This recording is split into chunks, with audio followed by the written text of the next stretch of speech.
There's a quiet story many girls carry. It doesn't scream. It doesn't announce itself. It lives in the pauses between relationships, in the choices she makes, in what she tolerates, and in what she fears asking for. It is the story of growing up without a father figure. This is not a story about blame. It is not an attack on fathers who left, died, struggled, or failed. It is not a declaration that every girl without a father ends up broken. It is a story about patterns, psychology, survival, and identity. Because when a girl grows without a father figure, something important is missing, and the human mind will always try to fill a void. 1. The first man a girl learns from. A father is usually the first man a girl studies. From him, she learns how men speak, how men listen, how men show love, how men handle anger, how men treat women, how men treat boundaries. When a father is present, emotionally healthy, and consistent, he becomes a template. Not perfection, just presence.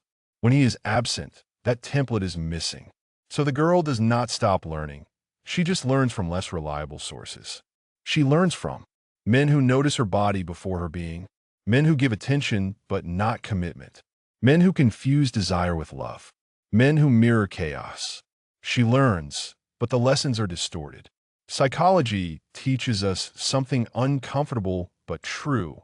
What is absent in childhood does not disappear. It reorganizes the personality. A father's absence is not just a missing person. It is a missing psychological reference point. This narration is not about condemning fathers, nor portraying women as damaged. It is about understanding development, attachment, and adaptation. Because when a girl grows up without a father figure, she doesn't become broken. She becomes shaped. 2. The father's psychological role in a girl's development. From a psychological perspective, a father figure contributes 3 core things. 1. Security, protection, stability, predictability. 2. Validation, affirmation of worth without conditions. 3. Boundary modeling, how love coexists with limits. When present and healthy, a father teaches a girl. Men can be safe. Love can be consistent. Authority does not have to be threatening. When absent emotionally or physically, the brain adapts. Not emotionally, neurologically. Point 3. Attachment theory, where it all begins. According to attachment theory, children form internal models of relationships based on early caregivers. A girl without a consistent father figure is more likely to develop anxious attachment, fear of abandonment, hyperbonding, avoidant attachment, emotional distancing, hyperindependence, or a disorganized mix of both. This is not a choice. It is the nervous system learning how to survive uncertainty. 4. How the female psyche interprets father absence. Psychologically, a young girl internalizes absence personally. She does not think, my father had unresolved issues. She thinks, I wasn't worth staying for. This belief becomes the emotional lens through which she views love, men, herself. So she may grow into a woman who overfunctions in relationships, overgives emotionally, accepts inconsistency, struggles to feel chosen, not because she lacks intelligence, but because her attachment wound seeks resolution. 5. Male perspective. Why some fathers are absent. Balance matters. Many fathers who are absent are not evil. They are emotionally underdeveloped, wounded, or overwhelmed. Psychological factors affecting men include emotional suppression, conditioning, fear of inadequacy, shame around failure, poor models of fatherhood, economic and societal pressure. Some men leave not because they don't care, but because they feel they are already failing. This does not excuse harm, but it explains the pattern. Unhealed men often create unhealed children. 6. The impact on a girl's relationship with men. Psychology shows that humans seek familiar emotional environments, not healthy ones. So a girl without a father may feel drawn to men who are emotionally unavailable, inconsistent, distant but charming, intense but unreliable.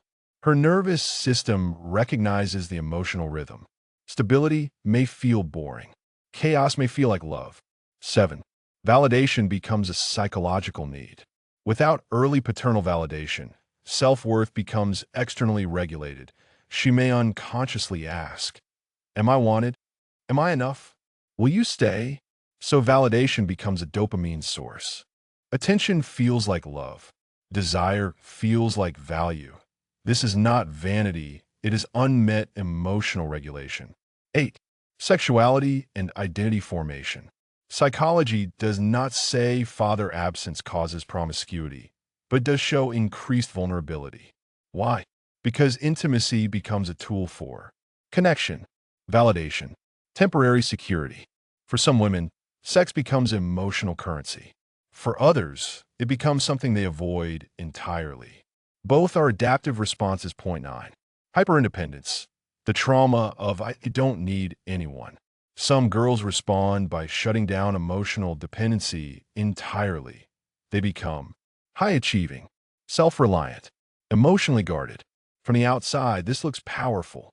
Psychologically, it often masks fear of disappointment, fear of reliance, fear of abandonment. Independence becomes a defense, not a choice. 10. Emotional regulation and anxiety. Father absence correlates with increased anxiety, difficulty self-soothing, emotional hypervigilance. Why? Because fathers often help regulate risk, fear, external threats. Without that grounding, the nervous system stays alert. She becomes emotionally alert, sometimes exhausted. 11. Anger, the emotion that goes underground. Girls are often discouraged from expressing anger. So father-related anger turns inward. Psychologically, this manifests as depression, self-blame, perfectionism, people-pleasing. She doesn't rage. She disappears. 12. What men often misinterpret. From a male perspective, women with father wounds are often misunderstood. Men may see neediness, moodiness, insecurity, overreaction. Psychology sees fear of loss, attachment anxiety, unresolved grief, nervous system dysregulation. This gap in understanding fuels relationship conflict. 13. The strength that develops. Psychology is clear on one thing. Adversity also builds capacity. Girls without father figures often develop high empathy, emotional intelligence, adaptability, resilience, deep self-awareness. But strength formed through survival often needs rest, not praise. How do I handle life as a girl who grew up without a father figure? 1. Start with the truth, not blame. The first step is not healing. The first step is truth. Growing up without a father figure affects you. Not because you are weak, but because attachment shapes the nervous system. Say it plainly, without drama or shame. Something important was missing. I adapted to survive.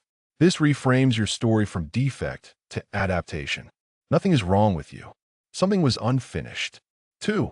Stop personalizing his absence. One of the deepest wounds fatherless girls carry is self-blame. The child mind assumes, if I was better, he would have stayed. As an adult, you must consciously replace this belief. Fathers leave for reasons rooted in their limitations, not your worth. Emotional immaturity, fear, unresolved trauma, inability to love consistently. Repeat this until your body believes it. His absence explains him, not me. 3. Learn your attachment style. This is essential. Most women without father figures lean toward anxious attachment, overthinking, fear of abandonment, avoidant attachment, emotional distance, hyperindependence, or a push-pull mix. Understanding your attachment style helps you. Stop mislabeling yourself as too much or cold. Recognize when reactions are nervous system-based. Choose relationships more consciously. Self-knowledge reduces self-judgment. 4. Redefine what love feels like. If love in childhood felt inconsistent, love in adulthood may feel intense, chaotic, or uncertain. You must re-educate your nervous system. Healthy love feels calm, predictable, safe, sometimes boring at first. If a relationship gives you anxiety more than peace, listen to that signal. Intensity is not intimacy. Consistency is. 5. Learn to self-validate. This changes everything. Father absence often creates a hunger for external validation. You might notice needing reassurance, feeling invisible without attention, tying worth to being chosen. Begin practicing internal validation. Ask yourself, what do I feel right now? What do I need? What would protect me? Respond to yourself the way a good father would, with firmness, with care, with boundaries. This is reparenting, and it is powerful. 6. Set boundaries without apologizing. Fatherless girls often struggle with boundaries because no one modeled protection. Start small. Say no without explanation. Leave situations that drain you. Stop overgiving to earn love. Boundaries are not rejection. They're self-respect in action. Anyone who resents your boundaries benefits from you not having them. 7. Be careful with who you attach to. This is not about avoiding men. It's about choosing wisely. Avoid emotionally unavailable partners, people who trigger anxiety, relationships that feel familiar but painful. Choose calm energy, emotional consistency, respect for your pace, accountability. Healthy men do not rush, confuse, or disappear. 8. Understand your relationship with anger. You may struggle to feel anger or feel it intensely. Anger is not BAD. That IT is information that IT often says. A boundary was crossed. A need was ignored. A younger part of you feels unsafe. Learn to express anger cleanly, through words, through distance, through action, not self-destruction. 9. Allow healthy male figures into your life. Healing does not require a romantic relationship. Healthy male presence can come from mentors, therapists, relatives, coaches, teachers. These relationships help your nervous system learn. Men can be safe, consistent, and respectful. This rewires old beliefs, slowly and safely. 10. Stop romanticizing independence. Independence kept you alive, but healing allows interdependence. You are allowed to need help, rest, lean, receive. Strength does not mean carrying everything alone. Let softness coexist with strength. 11. Grieve what you didn't get. This step is often skipped, and it matters. You lost protection, guidance, affirmation, a safe male anchor. You're allowed to grieve that, even if others had it worse. Unexpressed grief turns into patterns. Acknowledged grief turns into wisdom. 12. Therapy is not weakness, it is precision. A therapist trained in attachment theory, trauma-informed care, inner child work can help you untangle what feels confusing alone. You don't need therapy because you're broken. You need it because your nervous system learned survival too early. 13. Choose yourself repeatedly. Healing is not one moment. It is many small decisions. Each time you believe what hurts, say no without guilt, choose peace over chaos, stay when you want to run, you rewire your future. 14. Final words. Being a girl without a father figure does not doom you. It means you learned life the hard way. And when you learn to give yourself what you once searched for in others, you become something rare, a woman who is grounded, discerning, and emotionally whole. Not because life was kind, but because you chose to heal.